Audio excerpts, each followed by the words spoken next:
Quero convidá-lo a abrir sua Bíblia no texto de João, no capítulo 17.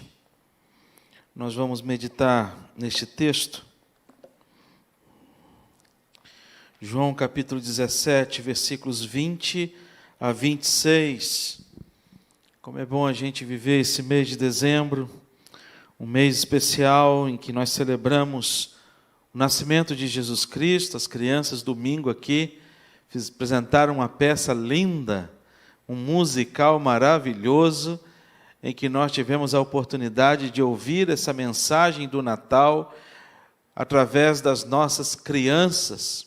E isso é uma bênção muito grande.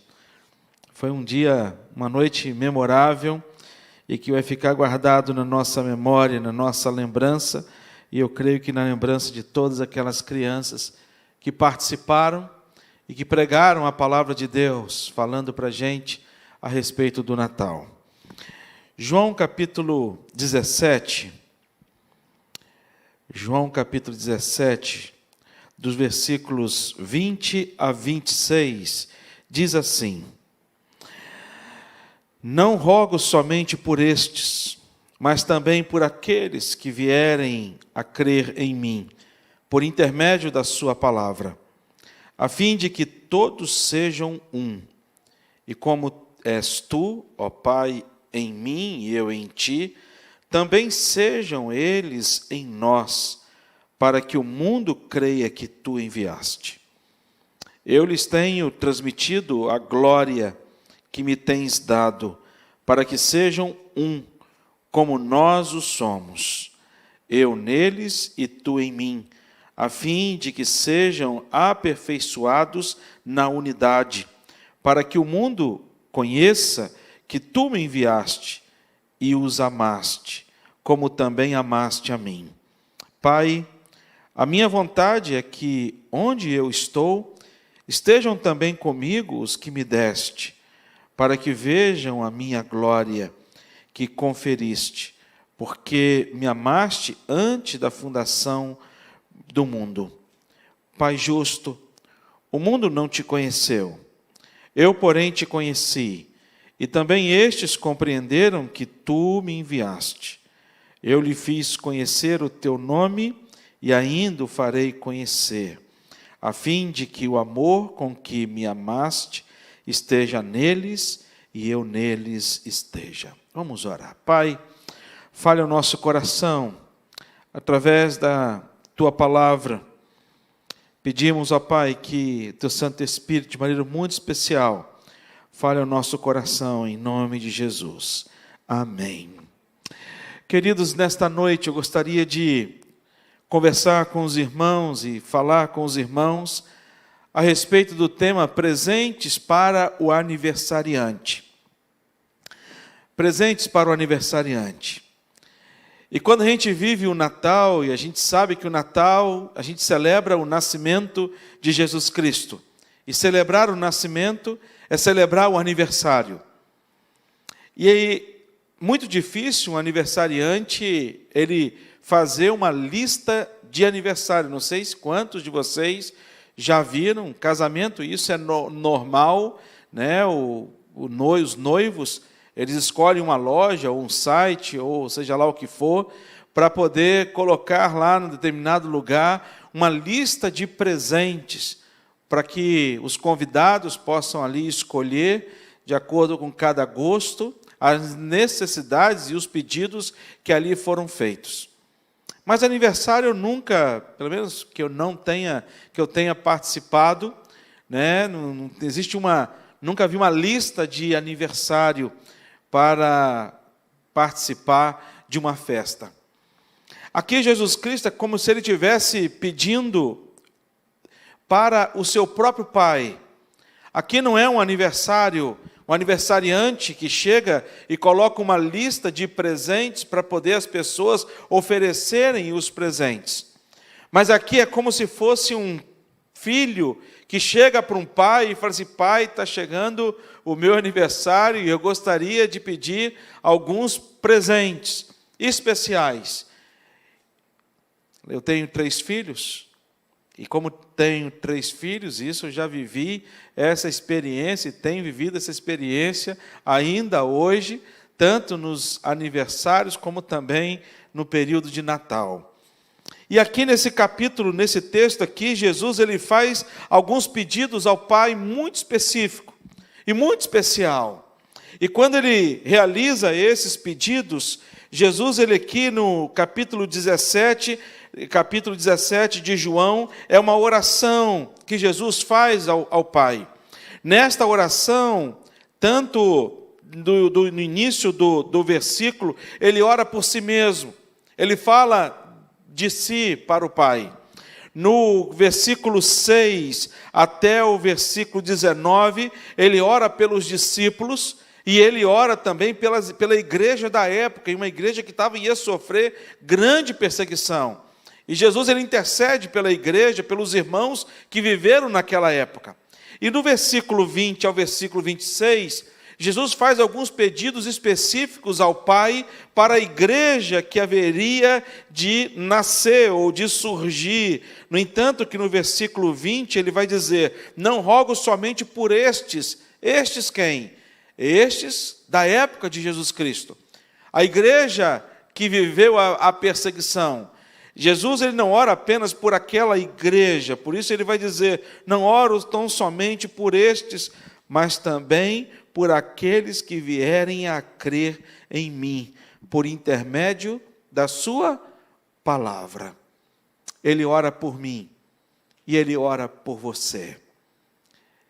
E o pedido de Jesus não é um pedido para ele. Aqui Jesus Cristo, aqui é um período em que ele estava antes da sua morte. É a última oração, é o último pedido que Jesus faz ao Pai. E ao invés dele chegar e pedir para si mesmo, ele começa a sua oração, e ele faz a sua oração intercedendo pela sua igreja. Por isso que Jesus é o nosso mediador, é o nosso intercessor. A Bíblia vai dizer que quando Jesus foi assunto aos céus, ele está assentado à direita de Deus Pai, intercedendo por cada um de nós. Ele continua intercedendo por cada um de nós. E qual é o pedido especial, específico, que Jesus faz no seu e para o seu aniversário? Jesus aqui, a primeira coisa que ele pede para mim, para o Pai, é que nós sejamos unidos com Ele. Primeira coisa que ele pede, que sejamos unidos com Ele. Por isso ele vai dizer, também eles em nós. É um pedido especial que Jesus ele pede ao Pai. Ele pede que haja unidade. Ele pede que essa unidade ela exista de maneira muito presente. No entanto, que no versículo 24 ele vai dizer: Pai, a minha vontade é que onde eu estou, estejam também comigo os que me deste. O desejo do coração de Deus é que eu e você estejamos com Ele, e não é uma estadia, não é um momento, não é um período do culto, não é um período da semana, como alguns costumam assim fazer. Alguns separam o sábado, outros separam apenas o domingo, outros separam apenas o Natal, alguns batismos. E é quando a gente olha para a palavra de Deus, a gente percebe em Apocalipse, no capítulo 3, no versículo 20, Jesus Cristo dizendo para cada um de nós: olha, eis que estou à porta e bato. Se alguém ouvir a minha voz e abrir a porta, entrarei em sua casa, cearei com ele e ele comigo. Jesus está dizendo de uma presença real, verdadeira, de uma presença onde nós tenhamos a consciência e a ciência de fato de que onde quer que nós estivermos, Deus estará presente em nosso coração. Esta união espiritual tão fundamental para as nossas vidas. Jesus ele vai pedir ao Pai: Pai, eu peço que aonde eu estiver, eles também estejam presente. E para nós é fundamental esta presença de Jesus. Porque Jesus, ele é aquele que nos mostra, não apenas nos mostra o caminho, mas é aquele que vai com a gente durante o caminho. Só que o caminho que Jesus Cristo, ele trilha, ele escolhe e ele direciona, geralmente, e algumas vezes não é o mesmo caminho que a gente quer caminhar ou que a gente quer trilhar. Mas ele vai dizer para a gente, olha, a minha vontade é que eles estejam comigo. E quando, de fato, a gente tem essa percepção desta unidade com Cristo, quando nós compreendemos, em primeiro lugar, a ação da Trindade, Deus Pai, Deus Filho, Deus Espírito Santo, quando a gente vai entender a presença deste Deus e como se dá a presença deste Deus, e no entanto que lá em João capítulo 14, versículo 1, Jesus vai dizer para os discípulos, olha, credes em Deus, mas também credes em mim. E Jesus disse, antes de ser assunto aos céus, olha, eu vou para junto ao Pai, mas não vos deixarei órfãos.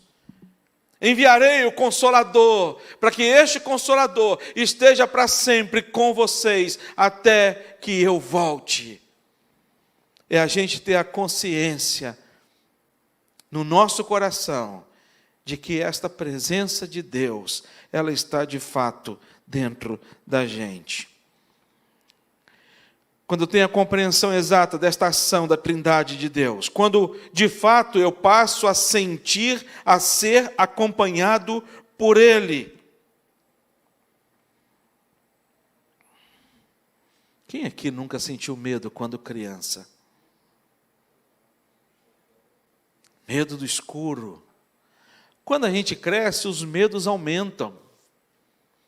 A gente cresce, os medos eles vão aumentando.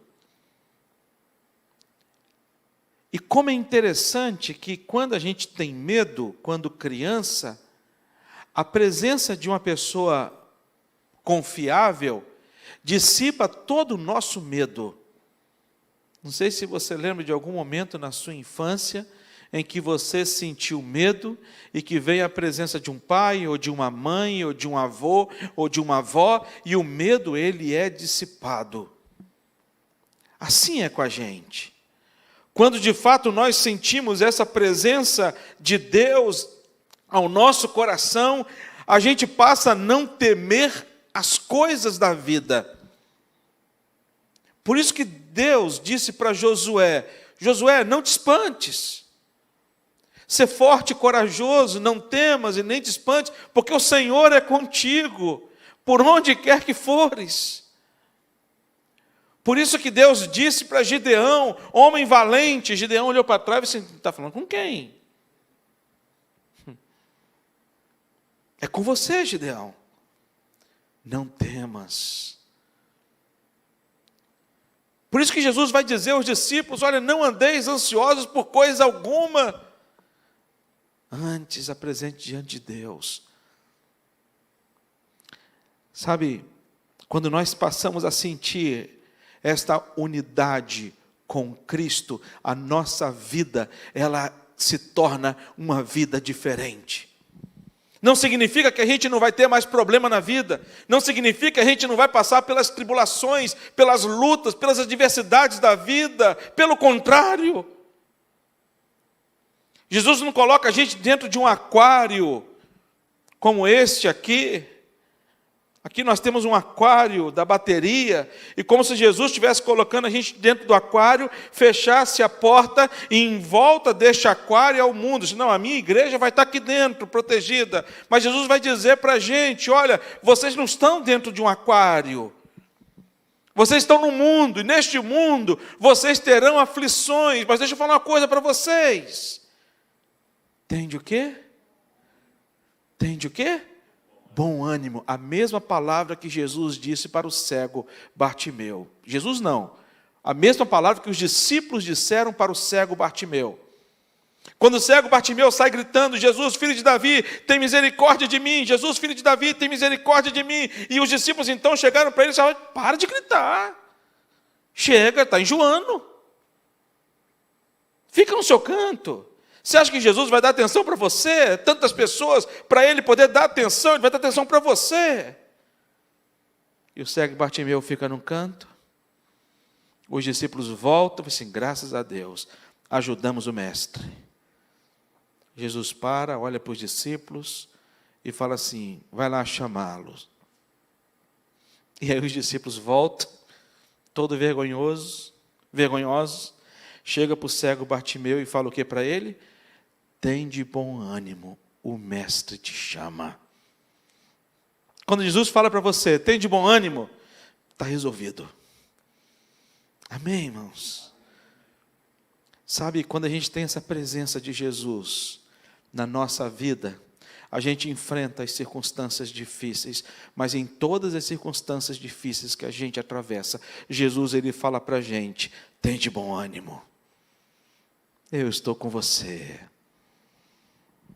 A união espiritual, é isso que Jesus está querendo dizer.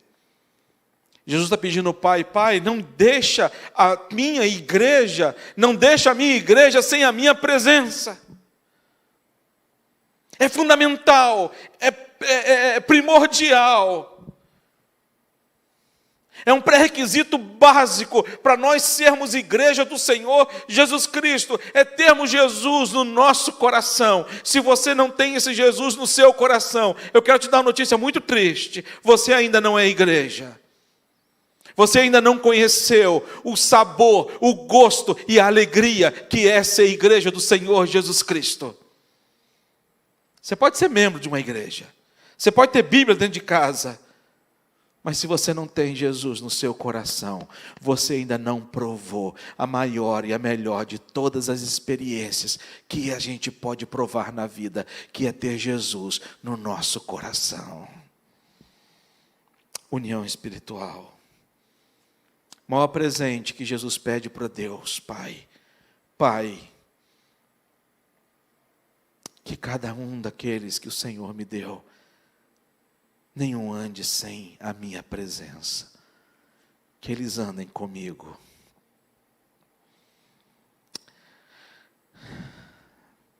Necessário ter a compreensão exata da ação da Trindade. É necessário sentir de fato esta presença de Deus. Mas também esta união espiritual, ela resulta numa mudança integral na nossa vida. Essa presença de Jesus, ela resulta numa mudança integral. E cabe a gente ver. Eu não posso ver pelos outros. Por isso que Samuel, quando foi à casa de Jessé, ele disse, olha, não olhe como o homem vê. Deus não olha como o homem vê o exterior. Às vezes a gente vê pessoas levantando a mão, dizendo glória, aleluia, fazendo isso ou fazendo aquilo outro, mas de fato e de verdade no seu coração não há essa presença de Deus, porque não há um moldar do Espírito Santo de Deus em cada coração. A presença de Deus no coração resulta em mudança de vida. A presença de Deus no coração resulta num agir, numa mudança de comportamento, aonde a gente deixa de ser humano e passa a ser espiritual. Isso é heavy. Mas aí também, a gente deixa de ser egoísta. E eu vou falar um pouco mais a respeito disso na frente. A gente deixa de ser avarento. A gente deixa de ser rancoroso. A gente larga o ódio. A gente passa a ser mais humilde. A gente passa a ser mais manso. A gente passa a ser amoroso ao extremo. A gente passa a ser longânimo. A gente passa a ser bondoso. A vida da gente transforma. Por isso que Jesus disse que o maior presente que ele poderia pedir ao Pai era justamente o fato da gente caminhar com Jesus Cristo. Eu gosto muito de um texto de Miqueias, no capítulo 6. Quando Miqueias, no capítulo 6, versículo 6, ele vai dizer: com que me apresentarei ao Senhor e me inclinarei ante o Deus excelso? Virei perante ele com holocaustos, com bezerro de 1 ano? Aí ele pensa, fala assim, não, bezerro de 1 ano qualquer pessoa pode dar. E ele aumenta a oferta para Deus. Agradar-se-á o Senhor de milhares de carneiros e 10.000 ribeiros de azeite? E ele fala assim, mas isso aí, uma outra pessoa pode ofertar para agradar o coração de Deus. E ele vai dizer, darei o meu primogênito pela minha transgressão, o fruto do corpo do meu pecado, pelo pecado da minha alma. E se for apresentar, fazer a oferta de Abraão, oferecer a Deus o meu primogênito, será que desta forma Deus vai se agradar com este grande presente que eu quero oferecer para Ele? E aí o texto vai dizer, Ele te declarou, ó homem, o que é bom, e o que é que o Senhor pede de ti? Que pratiques a justiça, que ames a misericórdia e andes humildemente com o teu Deus. O que Jesus está pedindo é que a gente caminhe com Ele, ladeado a Jesus Cristo, com essas práticas que glorifiquem o nome do nosso Deus. A segunda coisa que, aqui no texto, Jesus vai pedir ao Pai, é que sejamos unidos com o próximo, não apenas com Ele, mas também com o próximo. E por isso Ele vai dizer, a fim de que todos sejam um. Já ouviu a expressão somos um? É essa expressão que Jesus está tratando aqui. Esse é o desejo que Jesus está trazendo, quando no versículo 22 e versículo 23 ele vai dizer, eu lhe tenho transmitido a glória que me tens dado, para que sejam um, como nós o somos. Eu neles, tu em mim, a fim de que sejam aperfeiçoados na unidade. Nós somos aperfeiçoados na unidade. Não apenas somos um com Deus, mas somos um com a sua igreja. E é fundamental esta unidade. Nós temos feito um trabalho lá no sertão, que nós temos compartilhado diversos vídeos de um trabalho que nós realizamos de uma viagem recente lá no sertão da Bahia.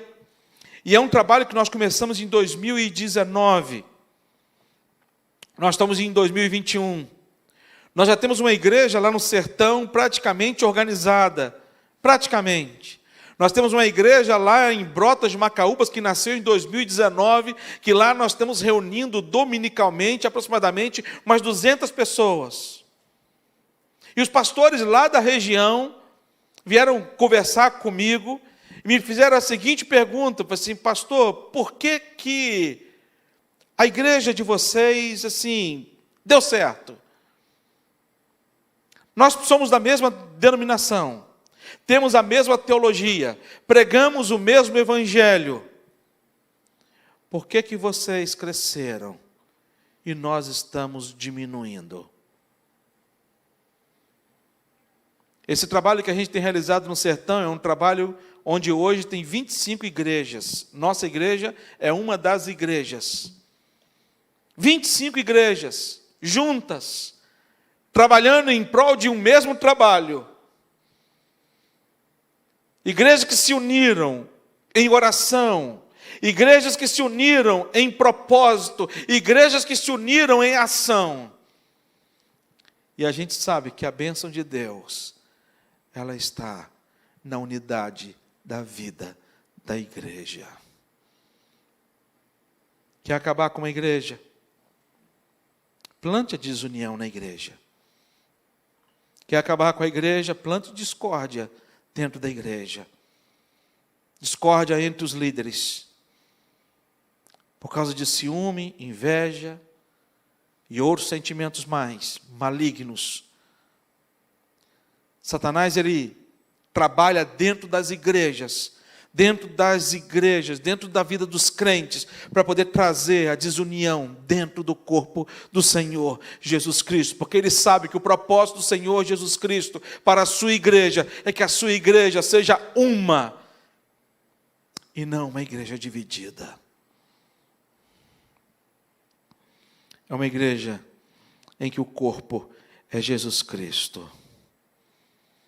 Onde o corpo é a igreja, mas o cabeça é o Senhor Jesus Cristo. Por isso nós podemos dizer que essa igreja, ela não se limita apenas e tão somente à minha família.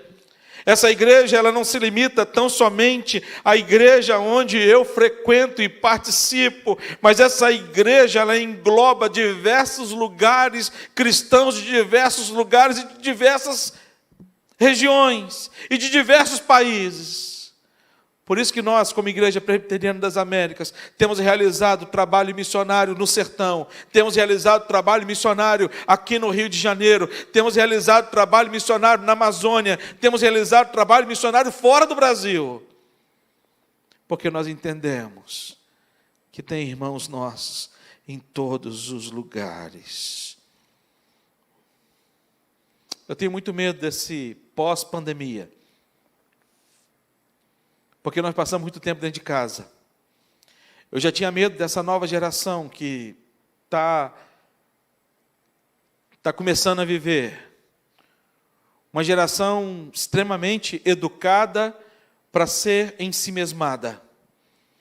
Eu, quando era criança, e eu terminava a tarefa da minha tarefa de escola, que eu tinha que almoçar, descansar um pouquinho e fazer os deveres de casa e estudar, meu tempo de estudo. Eu ficava louco para terminar os estudos, para poder chegar para minha mãe e dizer: mãe, acabei, assim, eu quero ver. Minha mãe era aquela que gostava de ver, era igual Tomé, só acreditava vendo. Aí eu levava meu caderno para ela, geralmente ela olhava assim: a letra não está legal, conserta essa letra. Aí eu ia cantando corins, né? Esta paz que eu sinto, a alegria está no coração. Eu ia lá, apagava, assim, mas, gente, minha letra é assim, não tem como melhorar. Né? Aí tinha que melhorar a letra, porque senão ela pegava o caderno de caligrafia, mandava eu fazer 4 páginas do caderno de caligrafia. Aí eu já botava a letrinha redondinha, aquela coisa toda, mãe, acabei. Ela olhava assim: agora você pode brincar. Assim, eita, palavra mágica. E para brincar, eu tinha que ir para a rua, chamar o Cadinho, o Januário, Márcio, Marcelo, Renato, o Gebran, pegar uma bolinha, ou então bola de gude, ou então peão, ou pique-esconde. Mas tinha que ter alguém para brincar. Meu filho lá em casa, termina de almoçar, descansa um pouquinho, termina o dever, vai mostrar o dever para a Glícia diz para ele: eu só acredito vendo. Aí olha, a Glícia já não fala da caligrafia igual a minha mãe, a Glícia é mais tranquila, e a Glícia então falava para o Nuno: você pode brincar. E aí o Nuno ia para frente de um computador. Não precisava chamar o Cadim, nem o Januário, nem o Gebran. Essa geração, ela acostumou a se bastar sozinha. Veio a pandemia, nos joga para dentro de casa. A gente já não pode mais se abraçar, a gente não pode mais ter relacionamento. Eu lembro do tempo da minha avó morava num sítio, numa roça, em Mimoso do Sul. A vizinha mais próxima dela ficava a 3 quilômetros de distância. Mas você acredita que semanalmente elas se viam? Volta e meia aparecia Dona Zumira lá na casa da minha avó, e aí minha avó ia lá, pegava o café que o meu avô colheu, que ela torrou o café, ela moeu o café, e ela fazia aquele café, pegava o queijo que meu avô tirou da vaca, ela foi lá e coalhou o queijo, coalhou o leite, fez o queijo, e ela coloca na mesa e pega a broa que ela acabou de fazer, e coloca na mesa, e elas ficavam ali sentadas, tomando café, leite, broa, biscoitos que ela fazia de polvilho frito, delicioso. Hoje eu moro quase 1 ano, parede colada, num apartamento. Se você me perguntar o nome do meu vizinho do lado, eu já botei alguns folhetos debaixo da porta dele, mas eu nunca tive a oportunidade de conversar com meu vizinho que vive parede colada comigo. Nem aqueles que estão do meu lado, aliás, uma aqui eu conheço, o da frente eu não conheço, o de cima eu não conheço, o de baixo também eu não conheço. A gente vive diante de casas cada vez mais inatingíveis, cercas elétricas, condomínios cada vez mais fechados. E o que eu percebo, queridos, é que a gente está vivendo diante de uma geração que vive e sofre por conta da solidão. Nós não fomos criados para viver sozinhos. Jesus ele vai trazer para a gente esta palavra assim: olha, vocês precisam viver a unidade. E viver esta unidade. Mas em terceiro e último lugar, ele vai dizer para a gente da consequência de uma igreja que vive unida com Cristo, de uma igreja que vive a unidade com o próximo. É uma igreja que na sua prática, em terceiro e último lugar, tem como propósito que o mundo creia. Por isso, ele vai dizer, para que o mundo creia que tu me enviaste. Versículo 23, ele vai reforçar, para que o mundo conheça que tu me enviaste e os amaste, como também amaste a mim. O resultado desta unidade, tanto com Deus como com o próximo, tem um propósito. E qual é o propósito? Para que o mundo creia. E o mundo ele vai crer por conta de quê? O que move esta unidade? O que está por trás? Ou qual é a base desta unidade da igreja com Cristo e da igreja em si, um com o outro? É o amor. E é o amor que transforma o mundo. Por isso que uma igreja que não vive o amor é uma igreja que não tem o porquê dela existir. Por isso que o apóstolo Paulo vai dizer à igreja de Corinto, uma igreja extremamente pentecostal, uma igreja que tinha diversos dons tão especiais, dom da cura, dom da revelação, dom de língua e outros dons mais. Mas Paulo vai dizer para esta igreja, vocês não têm o principal dom, que é o amor. E por que o amor é tão importante? Por que o amor é tão importante? E por que o amor impacta o mundo? Porque o mundo não tem amor. A mensagem de Satanás. Existe uma Bíblia de Satanás. E a Bíblia de Satanás existem 11 mandamentos, não 10 mandamentos. E nos 11 mandamentos da Bíblia de Satanás é: olhe para você, ame você, pense em você e tão somente em você. Enquanto a palavra de Deus, ela vai dizer para a gente: ama o teu próximo, como se fosse você e Deus acima de todas as coisas. É o amor que transforma. Porque o mundo não tem este amor. Mas nós, igreja, nós temos este amor. E este amor é quem? É o próprio Deus. É o próprio Deus. Porque Deus, Ele é amor. E este amor é como um dinamite que explode nos corações e que transforma as vidas. Jesus ele pede alguns presentes nesse Natal. E o presente que ele pede ao Pai, de maneira muito especial, para a igreja de hoje, é que a gente seja um com Cristo. Que a gente seja um como igreja. E que sendo um com Cristo e um com a igreja, nós vamos impactar este mundo e nós vamos transformar este mundo com o Evangelho de Cristo Jesus. Amém, irmãos? Vamos orar?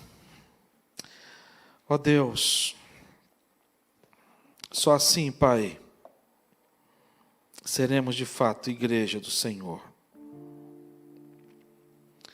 Sermos um com o Senhor. Por isso pedimos, ó Pai, que o Teu Santo Espírito inunde o nosso ser. Nós temos clamado a Deus por um avivamento, que possamos viver este avivamento, esta ação do Espírito Santo do Senhor, que age de maneira tão preciosa e tão poderosa, transformando vida e corações. Como aquele cântico, Deus, a começar em mim, quebra corações. Por isso peço ao Senhor, Deus, que o Senhor nos faça um contigo, que o Senhor nos faça um como igreja. Não deixa nascer divisão dentro da nossa igreja. Nós somos parte de um corpo, apenas parte, não todo. Mas que a gente aqui, como parte deste corpo, esteja unido, Deus. Une a Igreja das Américas num só corpo. E dá-nos, ó Deus, a graça de levarmos esta palavra e impactarmos as pessoas com o amor que vem do Senhor, em nome de Jesus. Amém.